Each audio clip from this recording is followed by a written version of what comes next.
atelier. Aujourd'hui, ce qu'on vous propose, c'est de revenir sur ce qu'on a mis en place au niveau du modèle base testing chez Page Jaune. Donc, très rapidement, on va vous présenter notre contexte. Puis derrière, on va vous présenter la démarche qu'on a adoptée, ce qu'on a mis en place, et puis le bilan qu'on en fait après cette première étape. Donc, Page Jaune, très rapidement, 3 chiffres clés, 1 milliard de chiffre d'affaires pour 63% sur Internet, et 1 milliard à peu près de visites en 2013 sur le site. Le site, c'est actuellement, en 2013, 5 versions globalement mises en production dans l'année, 5 grosses versions qui traînent 270 composants, 54 applications Office. Et tout ça, ça se teste avec un patrimoine de 14 000 cas de tests manuels, dont 32% sont automatisés. Et donc ça fait beaucoup de cas de tests.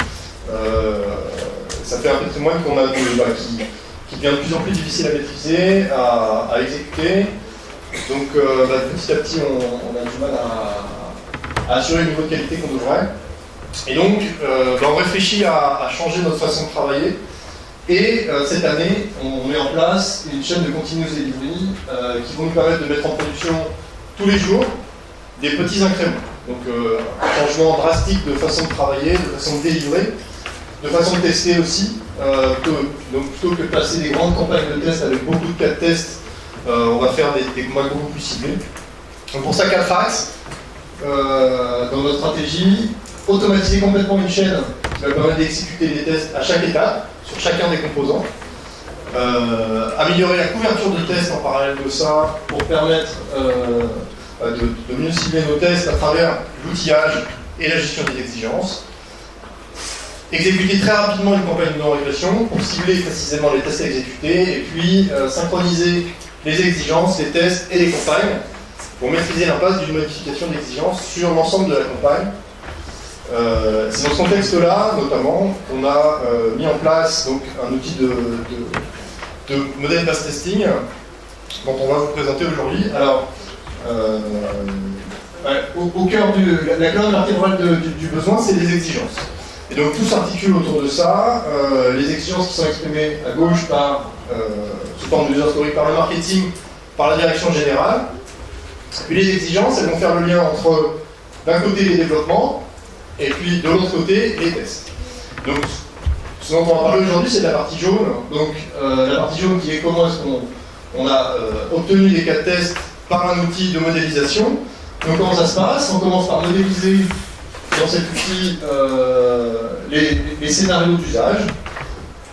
Une fois qu'on a modélisé ces scénarios d'usage, on va en générer les cas de test associés qui vont correspondre aux états et aux transitions du modèle qu'on a précédemment défini.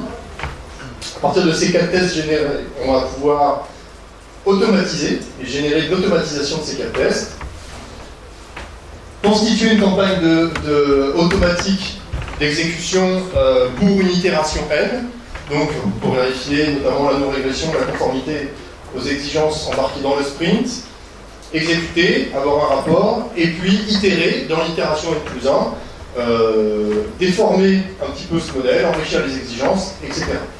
Et donc c'est cette boucle avec 2 itérations que nous vous proposons de présenter aujourd'hui.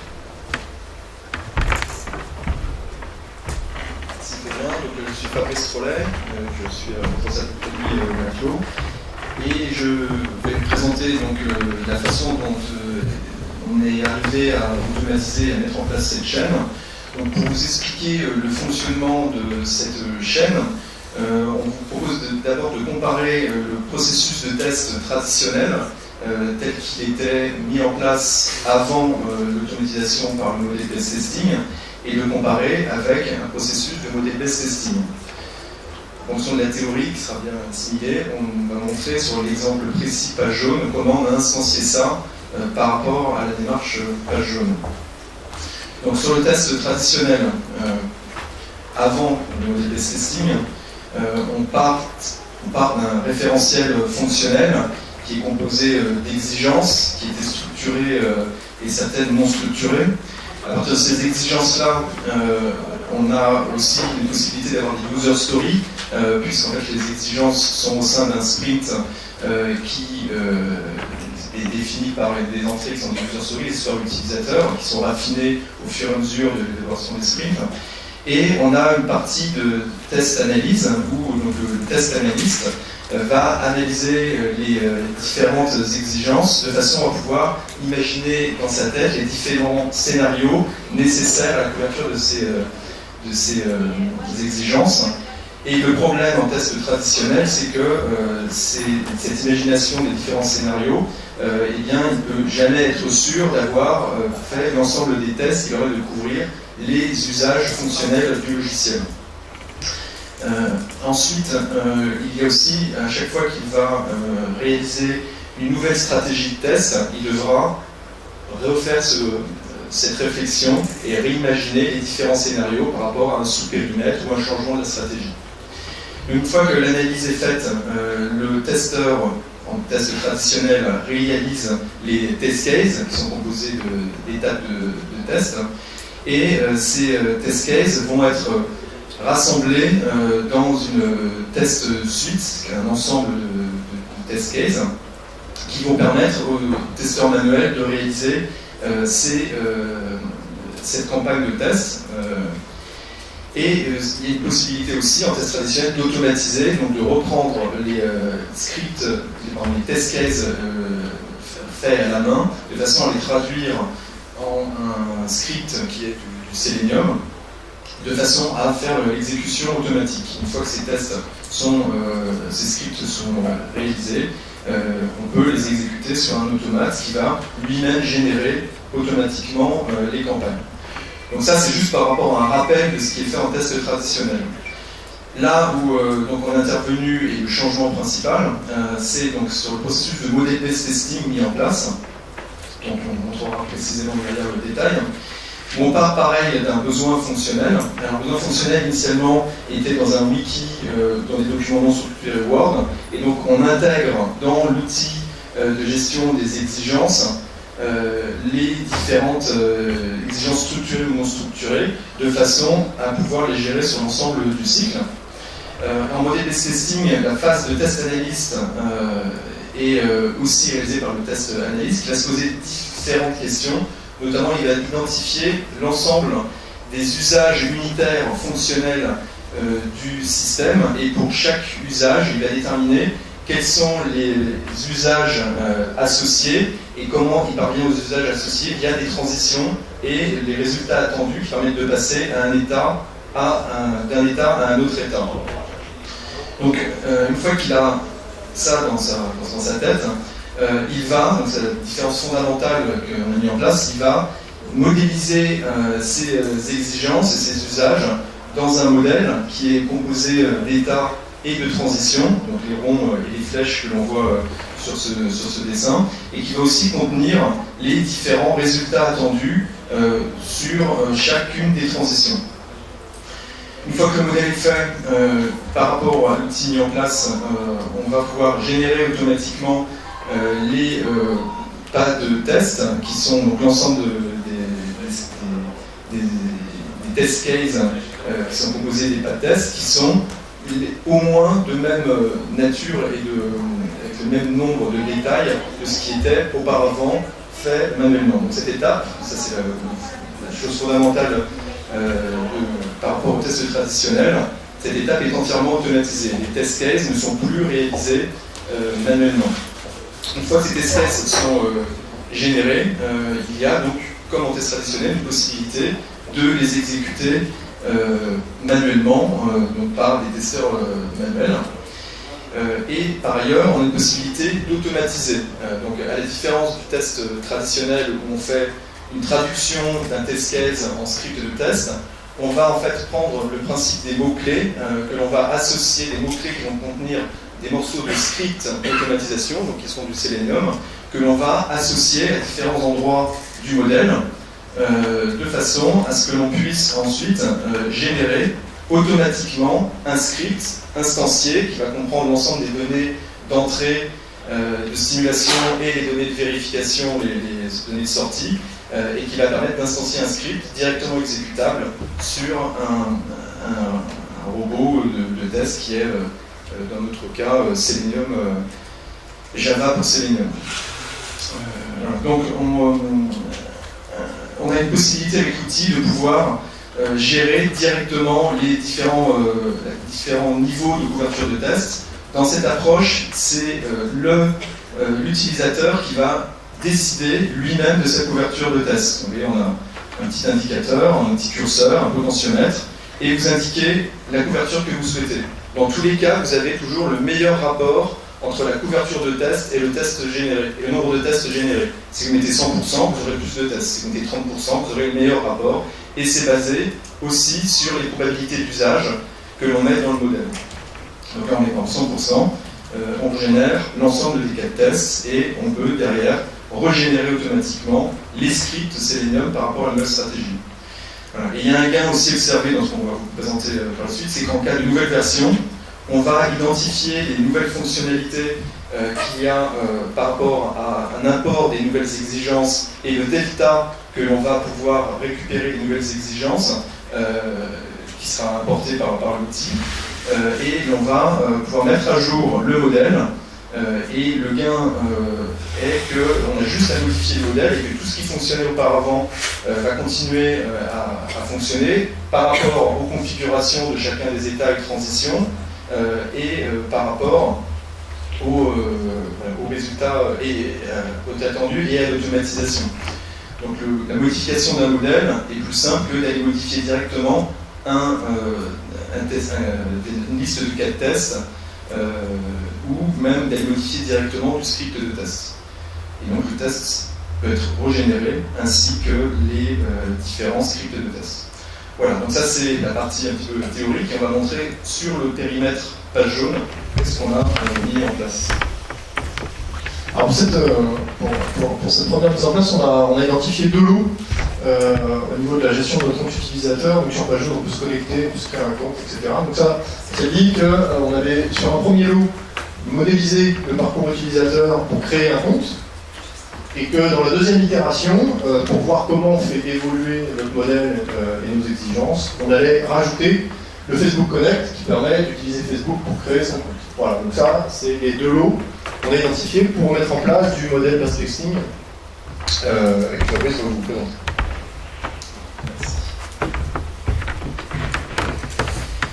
Donc la première étape du processus, c'est de pouvoir intégrer les exigences. Donc les exigences, comme je l'ai dit tout à l'heure, il y a des exigences non structurées qui provenaient de différentes sources, notamment des wikis, des documents Word ou des documents Excel, c'est un petit peu structuré.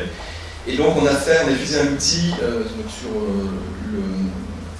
sur le périmètre, un outil de gestion des exigences qui est Polarion et qui permet d'importer automatiquement les exigences dans l'outil en analysant les différents documents qui peuvent être aussi non structurés et de pouvoir restructurer les documents non structurés. Et ces exigences ensuite sont, on a dit tout à l'heure, la colonne vertébrale du processus de décision et de lien entre le lien de métier et le cycle de vie du produit. Ces exigences sont modifiables, consultables de façon collaborative entre les product owners en vert, le développement en jaune ou les testeurs. Et cet ensemble d'exigences, de référentiels, est lié à un module donc, de traçabilité des exigences qui est mis en œuvre sur l'ensemble des éléments du cycle de test du modèle Bass Texting, notamment les modèles, dans la traçabilité des exigences, les suites générées, les scripts générés et derrière, par rapport aux campagnes, les rapports de tests automatiques et les défauts détectés. Donc, plus concrètement, donc on part de user stories, par exemple du document Word. Elles sont importées donc, via un document qui s'appelle le LiveDoc qui permet de restructurer des documents non structurés, par exemple par l'analyse sémantique des documents. Il va regarder s'il y a écrit le champ doit, ne doit pas, ce genre de choses, ou par rapport au paragraphe d'un document, et qui va en faire une base structurée de documents que l'on voit sur sur cette partie d'écran, parce que ce sont l'ensemble des exigences qui sont saisies. Une fois que ces exigences sont dans l'outil, eh bien, on va directement utiliser un module d'export de ces exigences qui utilise un format international d'échange d'exigences qui s'appelle RECIF. Et ce format-là est compatible avec l'outil de model-based testing, donc qui est Matelot, l'outil de Fortech, qui a un module de connexion utilisant RECIF et qui va importer directement ces exigences en récupérant l'ensemble des champs spécifiques qui peuvent être rajoutés sur les exigences initiales et qui permet de voir de façon structurée dans l'outil Matelot les exigences, leurs filles, leurs enfants, et par ailleurs permet, on va leur voir un petit peu plus dans le détail, mais de voir les différences qu'il y a par rapport au changement et une nouvelle version des exigences. Donc il va indiquer, si les exigences sont déjà dans Matelot, il va indiquer qu'elles sont identiques, si elles sont nouvelles, il va indiquer qu'elles sont new. Si jamais elles sont ambiguës, c'est-à-dire que sa référence n'a pas changé, mais que son idée a changé, il est très ambigu. Donc une fois qu'on a cette base des exigences dans l'outil, on va définir le modèle. Alors là, ça illustre un exemple de modèle mis en place pour pouvoir gérer les accès du compte utilisateur de pagejaune.fr. Donc on voit en numéro 1 le premier modèle où on va simplement se connecter au portail page jaune. On arrive sur l'état, donc c'est la transition, on se connecte. On arrive sur l'état page d'accueil et derrière on ferme l'application. C'est un modèle hiérarchique, c'est-à-dire qu'en fait on va pouvoir, en cliquant sur un état, aller sous un sous-état. On peut avoir autant de niveaux que l'on veut, de façon à représenter le modèle et sa complexité dans différents sous-états. Donc ensuite quand on clique sur le 1, on arrive sur le 2 et on retourne dans la page d'accueil avec différents points d'accès. Donc c'est les différents points d'accès qui permettent de se connecter, par exemple en haut à droite sur le site quand vous faites m'inscrire ou me connecter, ou quand vous faites par exemple une recherche à gauche d'un professionnel et vous voulez ensuite laisser un avis, ben, on va vous proposer de soit de vous inscrire, soit de vous connecter. Donc c'est ce qu'on montre donc, par rapport au schéma numéro 3, où on fait une recherche. Donc on a écrit en haut saisir une information dans le champ quoi ou qui. Donc il y a une recherche qui est lancée. Ensuite on saisit une localité. On appuie sur le bouton recherche, il y a un résultat. Et là on a la possibilité de sauvegarder ce résultat. Et quand on va sauvegarder ce résultat, ça va ouvrir le niveau 4. Ou si on n'est pas encore connecté, il va y avoir un formulaire qui va demander de saisir les différentes informations sur le profil de la personne, son nom, son prénom. Donc là, on est rentré dans un modèle, on a été finement dans le détail du modèle. On n'est pas obligé de rentrer aussi bas au niveau d'un formulaire, on va faire juste un état formulaire. Là, l'intérêt, c'est qu'on peut faire du test fin sur chacune des règles de gestion associées à un champ du formulaire, comme par exemple vérifier un email. Ensuite, on va, simplement pour illustration, sur la gestion de l'ensemble des comptes et des possibilités que l'on a de gestion pour créer un utilisateur, le modifier, changer son avatar, ce genre de choses, pour avoir une idée de l'ensemble des modèles qui sont utilisés par rapport à cette fonctionnalité-là.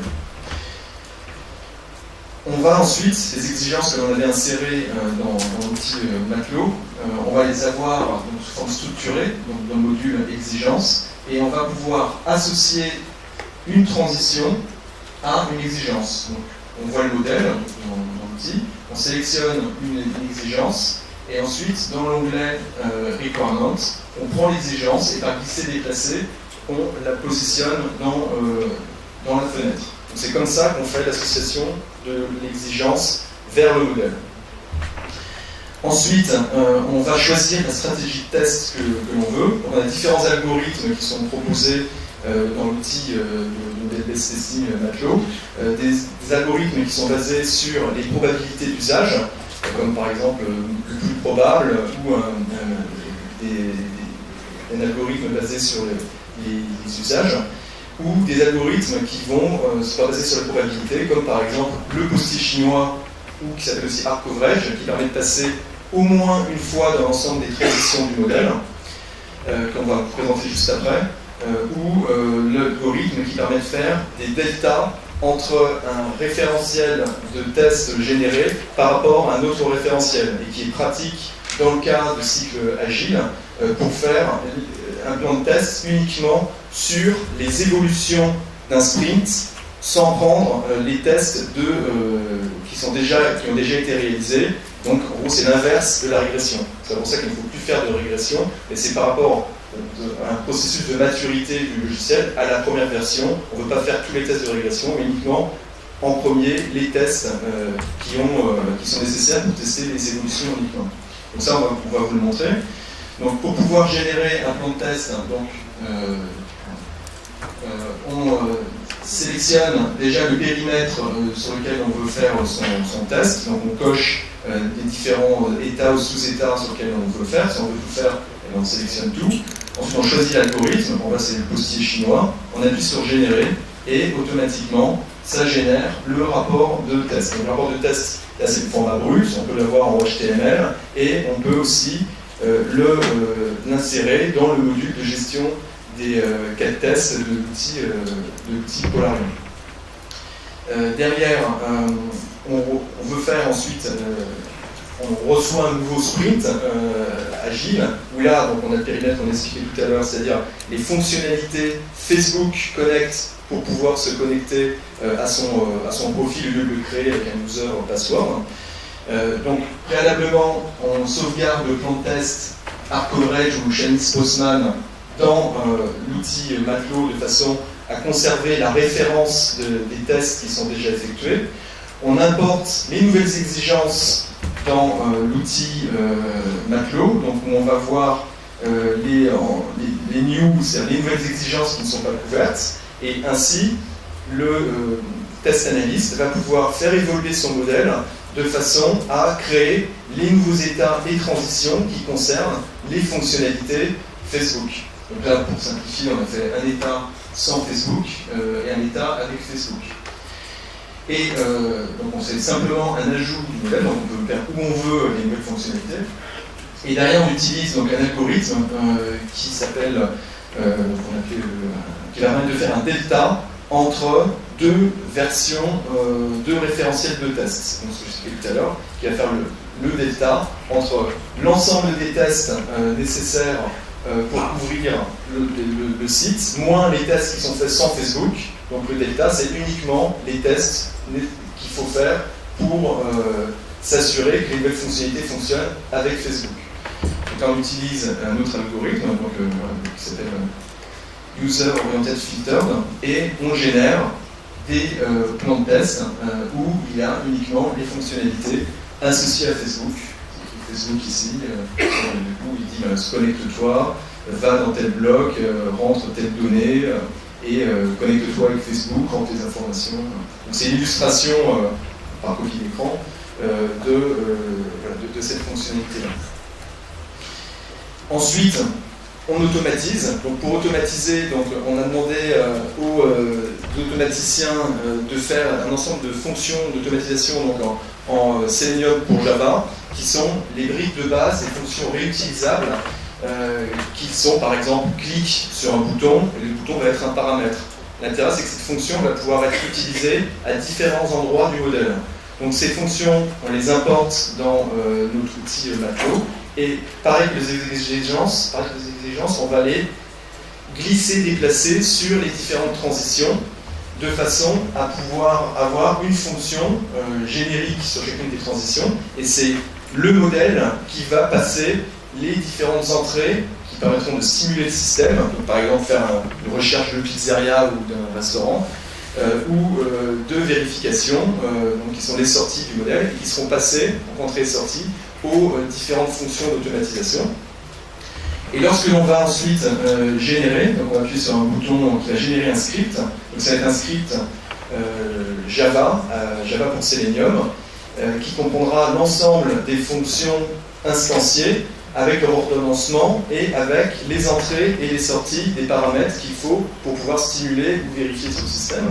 Ces fonctions, donc c'est un fichier Java, on le met en place sur un serveur Selenium qui permet, lors des intégrations continues, de pouvoir exécuter automatiquement les campagnes et d'exécuter les tests et de générer automatiquement les rapports de tests qui permettent, par l'outil de gestion des solutions d'intégration continue, de pouvoir avoir les différents indicateurs. Et donc on a aussi un rapport de couverture pour savoir si les exigences sont bien couvertes et savoir où sont couvertes les exigences par rapport aux différents test cases générés et à leurs différents endroits où elles se trouvent dans le modèle. Donc, au final, les apports de ce qui a été mis en place, d'abord le premier c'est on a réussi à aligner à tout moment nos exigences métiers et nos tests. Et ça, c'est une problématique qu'on avait et qui nous posait des difficultés. Donc c'est l'un des gros bénéfices de ce qui a été mis en place, c'est d'arriver à faire ce lien et de maintenir ce lien entre les exigences métiers d'un côté et les tests. Et puis, avec ce qui a été mis en place aussi, on est sûr qu'on a bien pris en compte l'ensemble des exigences qui sont exprimées sur le site. Et derrière, on assure une meilleure qualité. Donc avec cet outil de modèle post-testing, qui génère à l'issue de tests en fonction des exigences, on a la garantie de couvrir l'ensemble des fonctionnalités attendues. Et on peut faciliter la traçabilité des évolutions des exigences dans le référentiel de test. Donc ça, c'est ce qu'on a montré. Dès qu'on fait évoluer une exigence, on connaît les impacts dans le référentiel de test, et c'est modélisé. On peut vérifier les exigences dès la modélisation et amener un feedback rapide vis-à-vis des métiers, notamment si on constate un bug au niveau des exigences, parce qu'on peut déjà avoir des bugs au niveau des exigences. Ça permet simplement de s'intégrer dans un cycle agile, comme vous l'avez vu au travers d'itérations, avec des fonctionnalités qui viennent s'incrémenter et s'enrichir petit à petit. On va également maîtriser l'effort de test que l'on va mettre en place à travers la modélisation, parce qu'avec la modélisation, on va pouvoir avoir un effort proportionnel test versus dev, alors qu'on sait bien qu'on a tendance à avoir un effort qui est exponentiel au niveau du test par rapport au développement. Plus il y a de développement fait, plus il y a de tests à faire et la complexité augmente de façon exponentielle. C'est ce qu'on a constaté avec notre patrimoine de tests. On va également pouvoir augmenter la couverture, puisque on va pouvoir mieux cibler ce qu'on va faire et donc augmenter la couverture pour un taux et un investissement stable. Générer des tests spécifiques qui vont être liés aux évolutions d'une même fonctionnalité entre deux sprints. Donc ça, c'est le différentiel qu'on a montré tout à l'heure. On peut cibler juste ce qu'on a fait évoluer, associer une nouvelle régression. On n'a pas besoin de faire plus de tests. Et évidemment, l'évolution du référentiel de tests est facilitée parce qu'on le fait à travers un modèle et pas à travers des outils textuels. Donc en termes quanti, ce qu'on a pu mesurer sur cette mise en place, bon, outre l'aspect évidemment temps d'apprentissage de l'outil avec de la formation, de la montée en compétences, un gain au niveau de l'écriture des tests en eux-mêmes, puisque de l'ordre de 30% par rapport à la génération des cas de tests en utilisant l'outil par rapport à si on l'avait fait à la main. On constate un gain qui est un peu plus important encore quand on fait évoluer les plans de test. Une fois qu'ils sont écrits et qu'ils sont modélisés, il est plus facile de les faire évoluer dans un outil modélisé que de les faire évoluer dans un outil textuel comme on avait TestLink à l'époque. Il y a un gros bénéfice au niveau de la couverture de tests, évidemment, parce que là, on peut cibler à 100%, alors qu'avant, on avait du mal à savoir exactement quel était notre taux de couverture. Là, on peut cibler et vérifier que l'ensemble de nos états et de nos transitions qu'on a modélisées sont bien couverts par les tests qu'on a exécutés. Après, sur l'automatisation en elle-même des scripts, on constate des gains aussi par réutilisation notamment des méthodes qu'on a vues tout à l'heure, de l'ordre de 20%. Pour l'évolution, c'est pareil, l'évolution est encore plus bénéfique et plus rendue plus facile. En cas de changement de stratégie de test, donc la stratégie de test, c'est l'ensemble du patrimoine, des tests qu'on va exécuter pour vérifier le bon fonctionnement. Donc, quand on change de stratégie et quand on veut l'adapter, avec cet outil de modélisation, là aussi on va gagner beaucoup de temps parce que on va pouvoir cibler et définir quelle typologie de test on va vouloir lancer. Et puis le taux d'automatisation, évidemment, est beaucoup plus facile d'atteindre un taux d'automatisation très élevé avec un outil comme ça que ce qu'on aurait pu faire à la main. Voilà. On a dû tenir plus de 30 minutes, je crois. Ouais. Donc est-ce que vous avez des questions?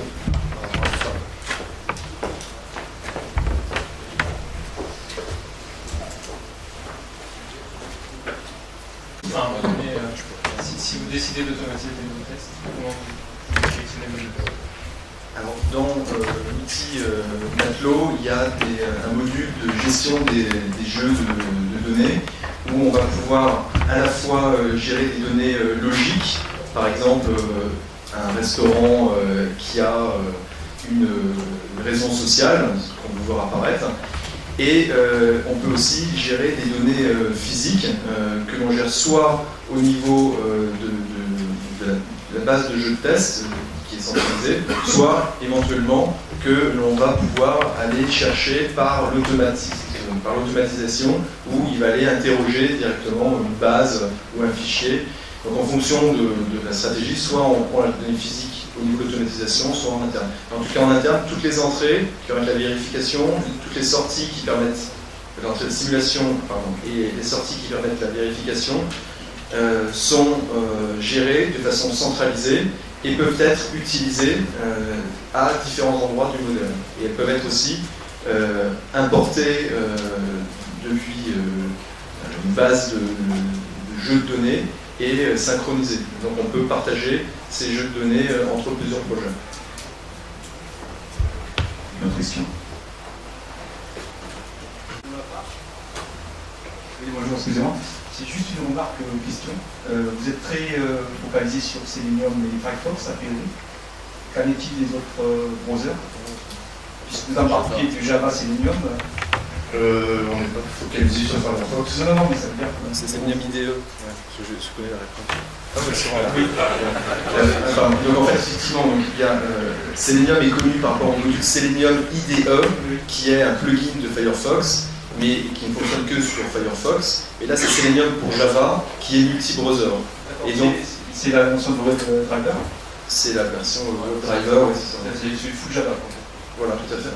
Avec une bibliothèque Selenium, pour pouvoir accéder aux différents navigateurs. C'est pas vraiment une question, mais plutôt une remarque. Ouais. C'est-à-dire qu'on ne peut pas dire qu'on vise 90% d'automatisation en excluant 60% du parc français en termes de navigateurs. Donc c'est sûr qu'on prend lié, on est obligé. Hein. Bonjour, pour ce qui est des exigences non fonctionnelles, Marche technique une réponse sur tel ou tel. Alors effectivement, les tests en charge sont pas là-dedans. Si c'est ça la question. Pas forcément en charge, même sous unitaire. Une réponse unitaire.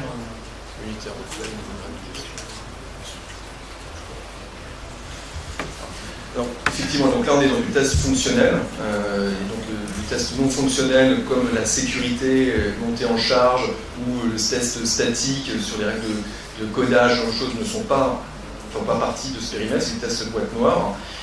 Et ensuite, par rapport au niveau du test, il y a donc des états qui peuvent être macroscopiques, on a l'état du site à un moment donné, et on peut aller on peut aller aussi profondément que l'on veut sur un cliquage de bouton, même on peut aller jusqu'au descendre quand on clique sur un ascenseur pour voir ce qui se passe. L'outil permet d'avoir un multi-échelle par rapport au niveau. Donc c'est pas ce qu'on fait, mais on pourrait aller jusqu'au test unitaire où on pourrait encapsuler du code avec des entrées et des sorties qui correspondraient à des états. C'est pas ce qu'on fait, on est en test boîte noire, et donc là on s'arrête au niveau d'un champ de formulaire. Parfois on s'arrête simplement au niveau d'un formulaire où on a un formulaire saisi nouveau client, c'est juste un état. Je pense que l'objectif, en tout cas à court terme et à moyen terme, c'est pas de mettre les exigences techniques là-dedans. Pour moi, les zones fonctionnelles. C'est pour ça que effectivement, des tests de sécurité, des tests de perf, des tests des audits de code, des choses comme ça. D'accord. Et bonjour, on a vu qu'au départ, vous aviez des exigences dans des documents non formalisés, dans des diverses sources. Confluence, ouais. Ouais, tout a été importé donc, dans l'outil, je sais plus lequel, Polarion. Ouais. Aujourd'hui, vous avez abandonné la partie non formelle. Confluence. Ouais. Ouais. C'est l'objectif, ouais.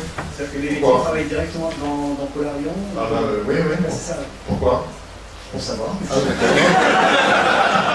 d'accord. Non,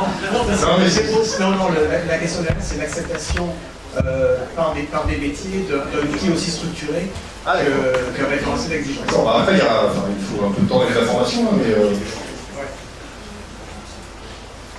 On a encore le temps hein, pour quelques questions.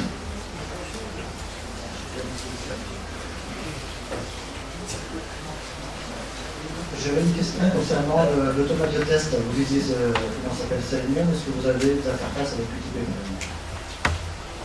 Non. Alors sur le projet Page Jaune, il n'y a pas de QTP, c'est uniquement du Selenium. Par contre, l'outil Matelot a un plugin vers les outils HP, à la fois Quality Center, ALM Quality Center, et qui permet d'importer et exporter à la fois les exigences et les plans de test.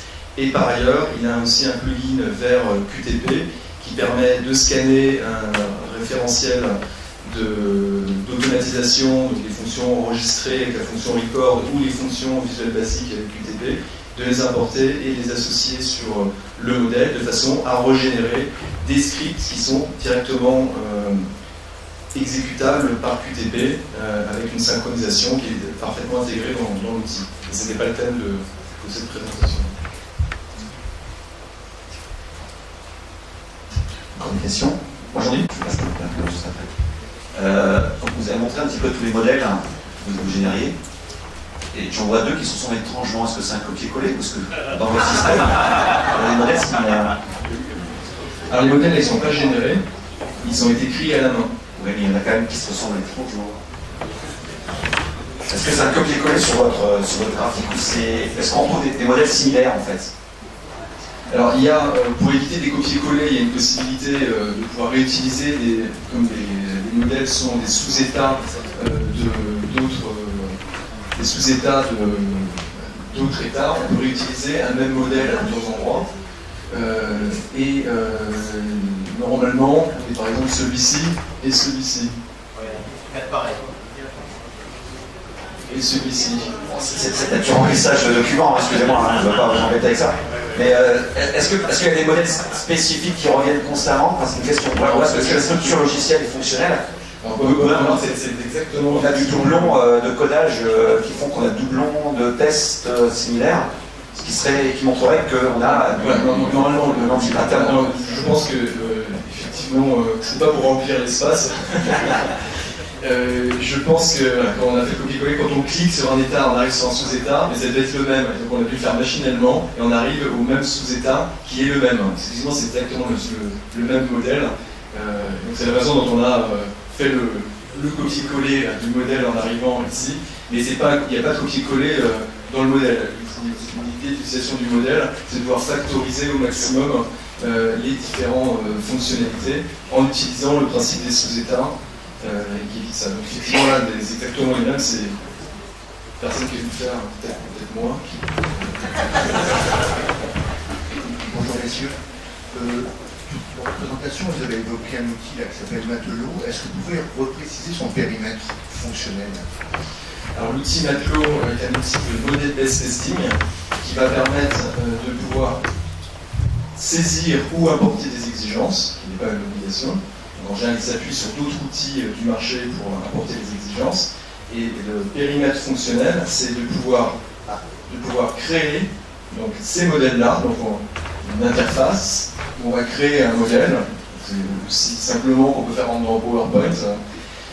Sauf qu'à la différence de PowerPoint, on a un bouton qui va permettre de générer automatiquement les plans de test. Avec Matelot, les plans de test ne sont plus jamais faits manuellement dans un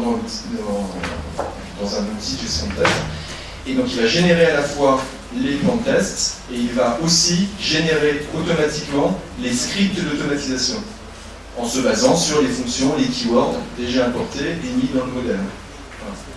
En fait, vous avez un transparent avec les chemins. On voit vraiment les chemins qui sont générés automatiquement par l'outil.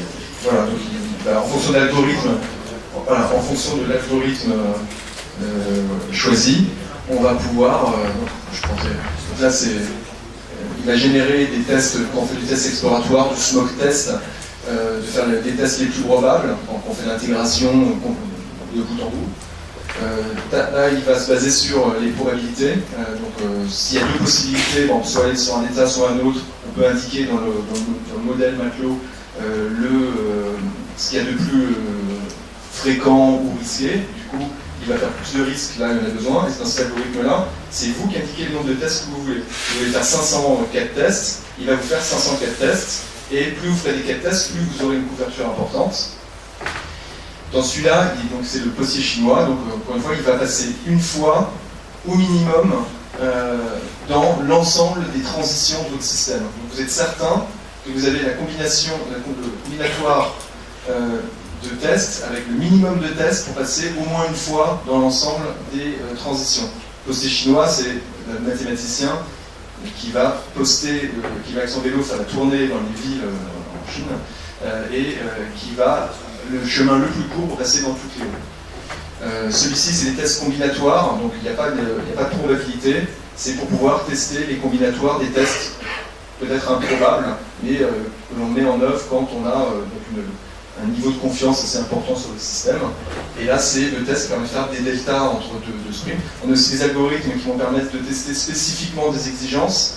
Donc on sélectionne une ou plusieurs exigences. Par exemple, si on fait un test de confirmation sur un bug, et il va générer automatiquement le plan de test, enfin, le test case, vous savez que les 4 tests qui correspondent à ça. D'ailleurs, les 4 tests sont régénérés vers d'autres outils pour répondre finalement à votre question, donc à d'autres outils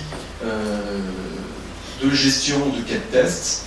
On a parlé de 2 pour la réunion, TestLink aussi, ou LM Quality Center, ou d'autres outils. Et derrière, il va générer, en fonction du robot de test, QTP, Selenium ou d'autres, les scripts de test qui seront eux réalisés et exécutés en dehors de l'outil, ainsi que les campagnes qui seront faites en dehors de l'outil. Et l'outil permet aussi d'être, les plans de test peuvent être exécutés par le testeur manuel. Voilà le périmètre simple.